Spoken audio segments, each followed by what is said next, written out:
عليكم ورحمة الله وبركاته. إن الحمد لله نحمده ونستعينه ونستغفره ونعوذ بالله من شرور أنفسنا ومن سيئات أعمالنا.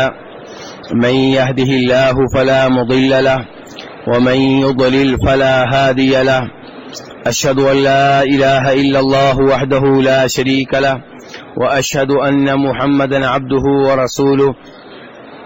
أما بعد فإن خير الحديث كتاب الله وخير الهدي هدي محمد صلى الله عليه وسلم وشر الأمور محدثاتها وكل محدثة بدعة وكل بدعة ضلالة وكل ضلالة في النار.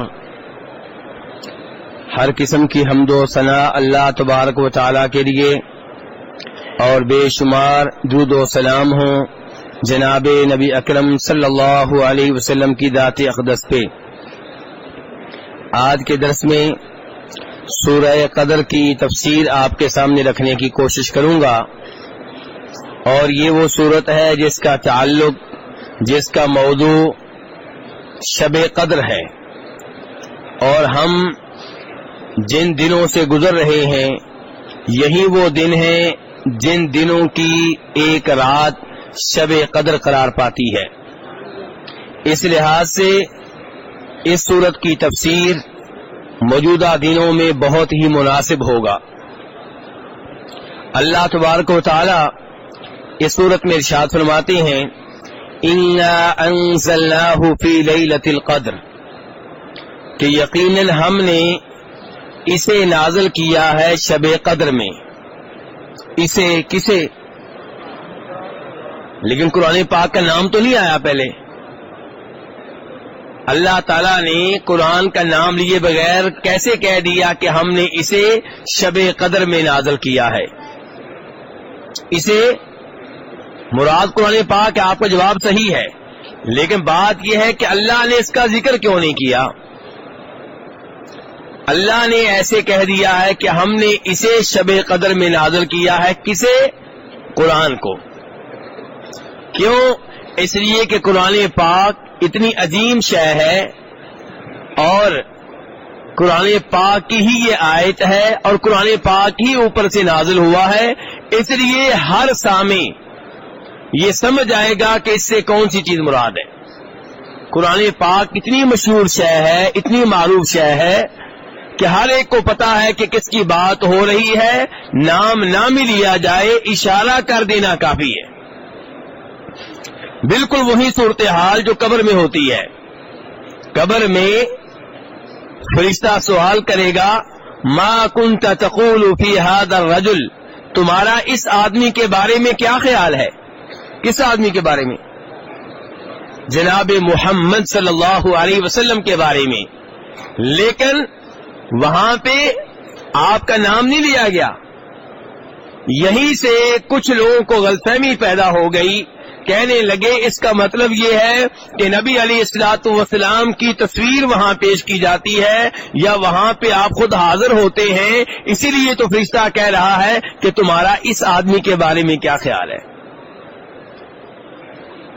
نہ یہاں اس صورت میں قرآن کا ذکر موجود ہے، نہ وہاں پہ نبی علیہ الصلوۃ والسلام بذات خود موجود ہوں گے.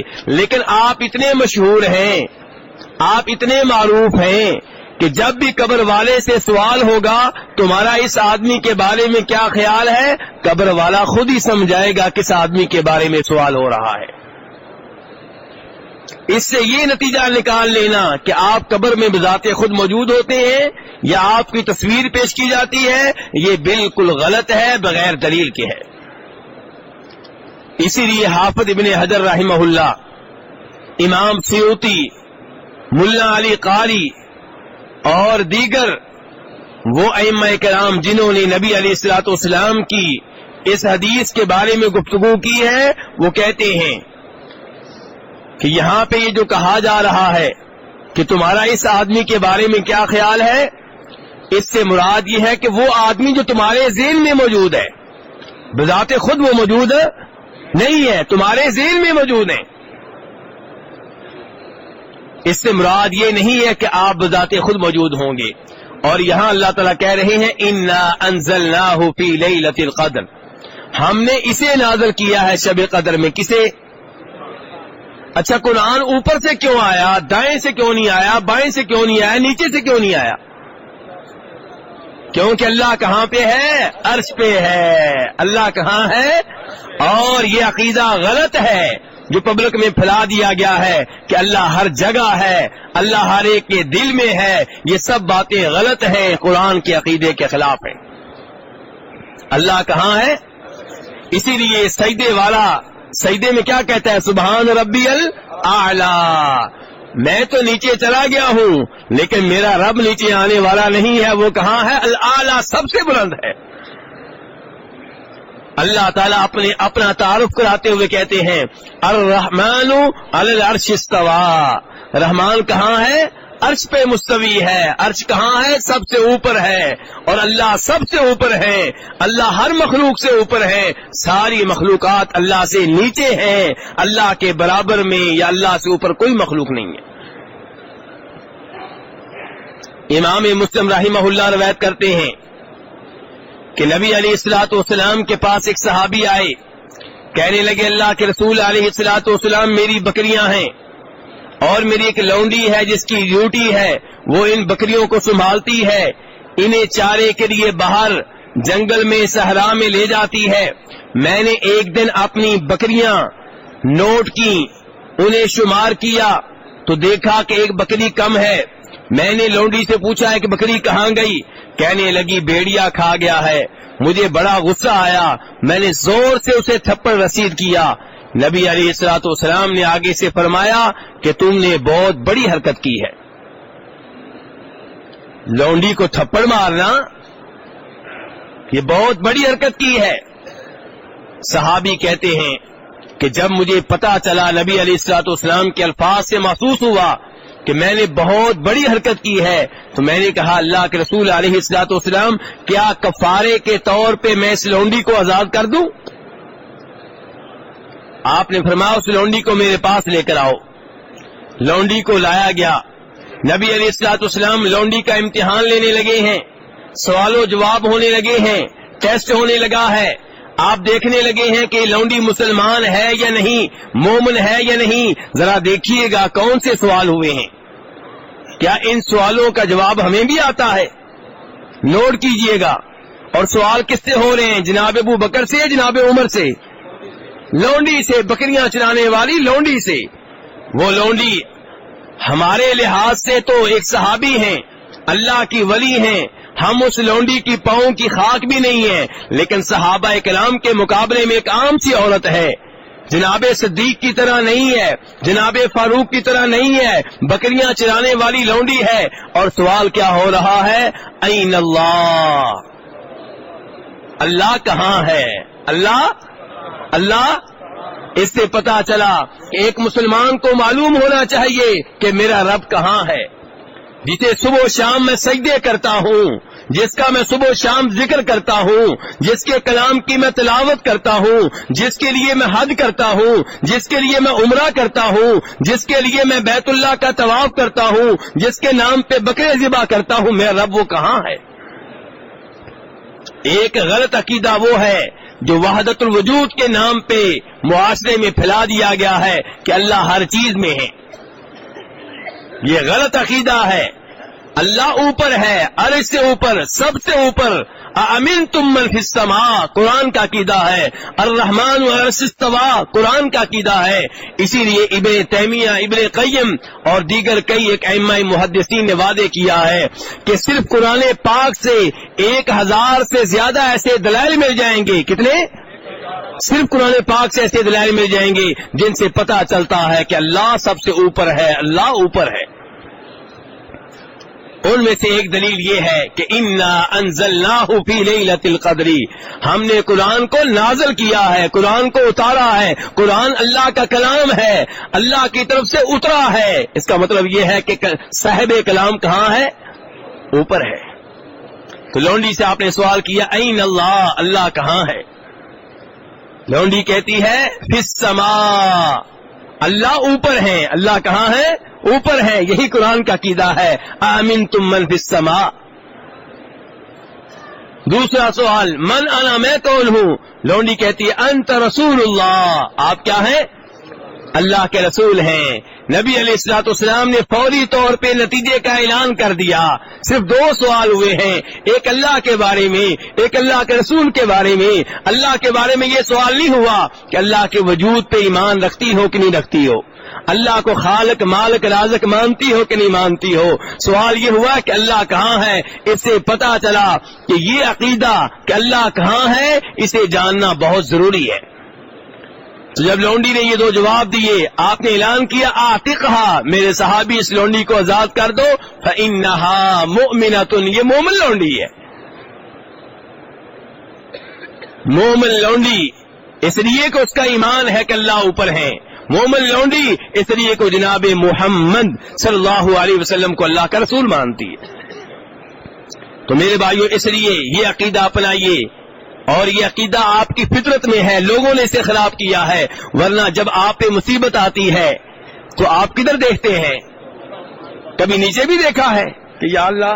نہیں، آپ اوپر دیکھ کے کہتے ہیں یا اللہ۔ اس سے پتا چلا کہ لوگوں نے آپ کے عقیدے کو خراب کرنے کی بڑی کوشش کی ہے، اس کے باوجود صحیح عقیدہ آپ کے دل میں موجود ہے۔ جب دعا کرتے ہیں آپ کے ہاتھ کدھر کو اٹھتے ہیں؟ اوپر کی طرف اٹھتے ہیں۔ یہ چیز اللہ نے ہماری فطرت میں ڈال رکھی ہے کہ اللہ اوپر ہے۔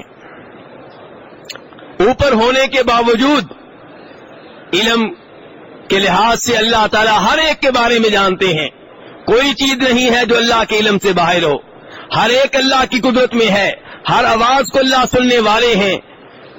اور اللہ تبارک و تعالیٰ اوپر ہونے کے باوجود صفات کے لحاظ سے اگر دیکھیں تو اللہ تعالیٰ ہر ایک کے ساتھ ہے، سننے کے لحاظ سے، دیکھنے کے لحاظ سے۔ تو میرے بھائیوں صحیح عقیدہ یہ ہے کہ اللہ اوپر ہے، اور وہ شعر غلط ہے جو آپ کو سنایا جاتا ہے، کیا گرا دے ٹا دے، کیا ٹا دے؟ مسجد ٹا دے، مندر ٹا دے جو کچھ ٹہندا ہے، مسجد کو بھی ٹا دے۔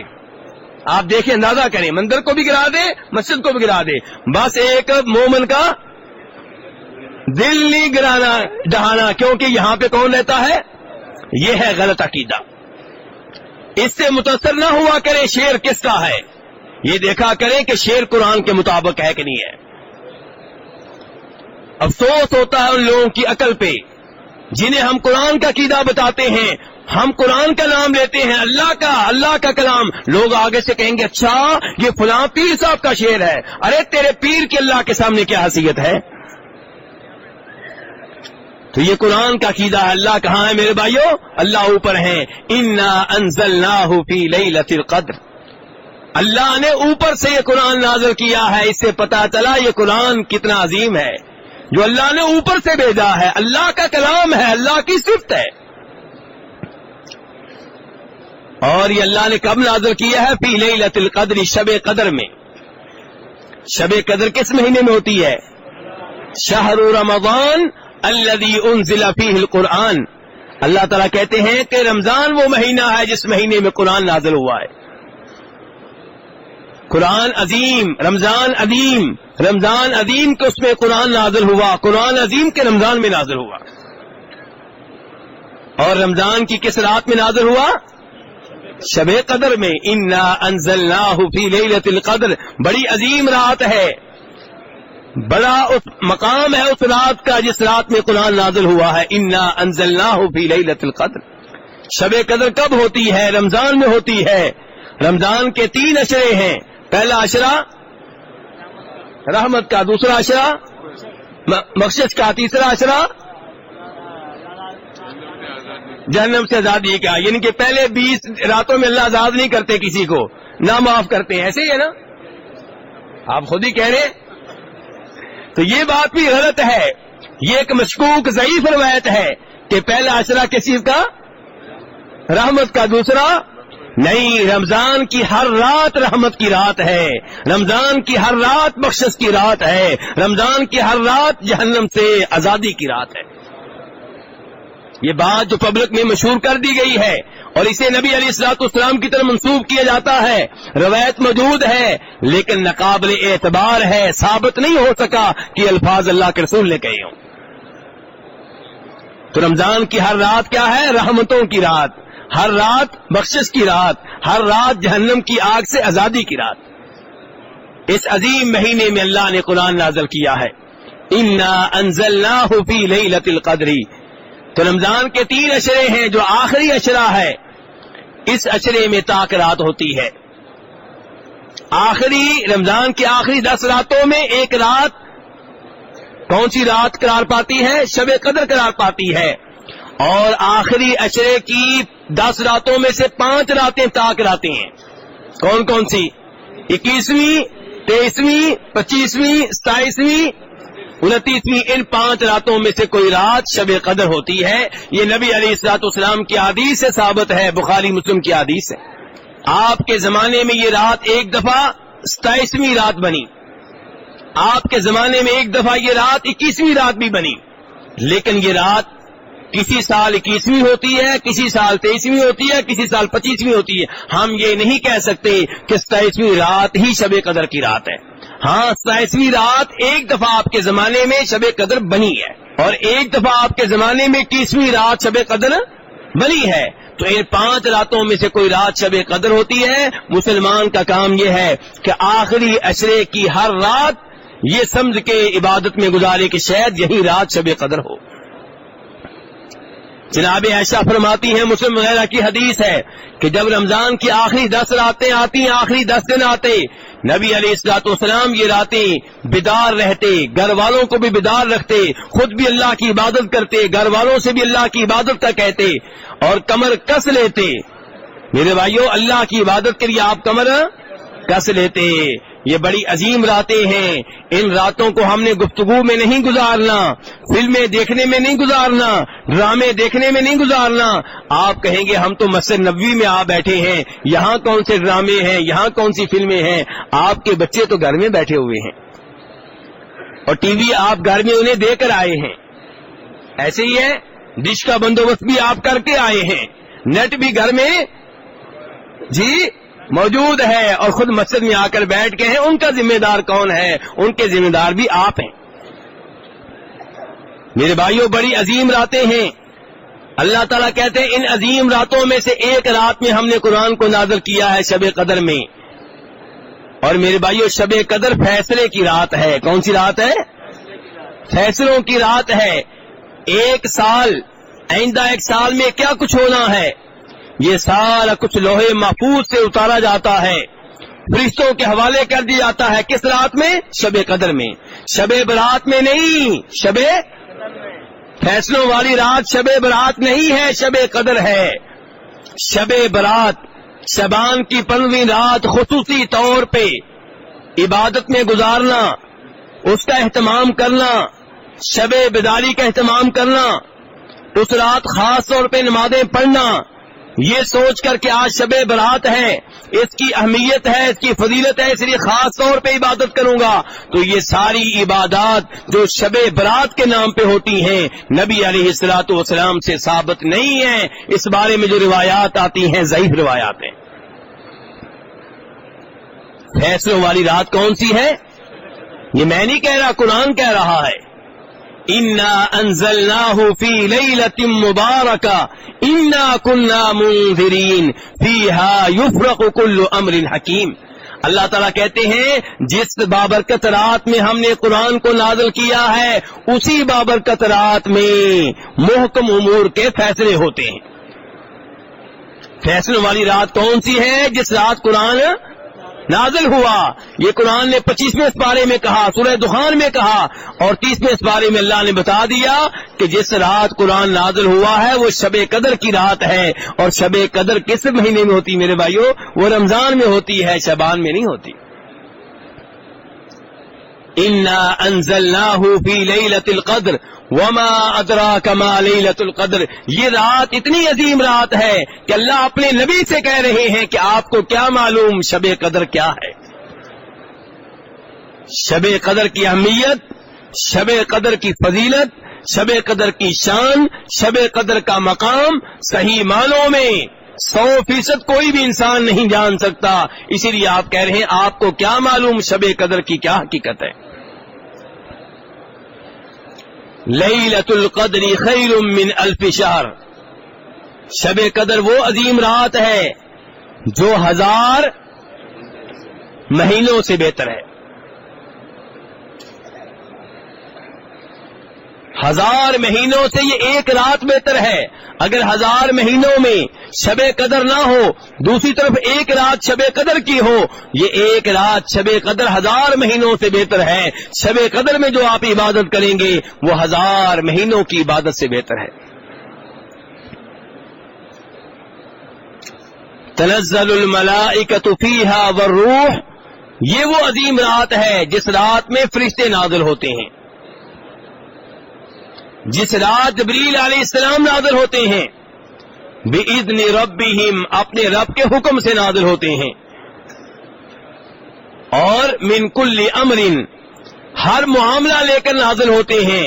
جو معاملہ بھی آئندہ 1 سال میں پیش آنے والا ہوتا ہے وہ معاملہ لے کر نازل ہوتے ہیں. فیصلوں کی رات ہے، بڑی عظیم رات ہے. سلام، یہ سلامتی والی رات ہے، امن والی رات ہے. فجر کے طلوع ہونے تک اس رات سلامتی رہتی ہے، امن رہتا ہے. اس لیے میرے بھائیوں، نبی علیہ الصلوۃ والسلام کے نقش قدم پہ چلتے ہوئے، آپ کی اتباع کرتے ہوئے، رمضان کی یہ آخری 10 راتیں اللہ کی عبادت میں گزار دیں، جاگتے ہوئے گزار دیں، تلاوت میں گزار دیں، نفل میں گزار دیں، اللہ کے ذکر میں گزار دیں. ان راتوں کو فضول چیزوں میں ضائع نہ کریں، ورنہ روز قیامت پچھتاتے رہیں گے، حسرت کریں گے کہ ہم نے یہ عظیم وقت کیوں ضائع کر دیا. اللہ تبارک و تعالیٰ سے دعا ہے کہ ہمیں قرآن حکیم سمجھنے کی اور ان عظیم راتوں میں اپنی خوب عبادت کرنے کی توفیق عنایت فرمائے.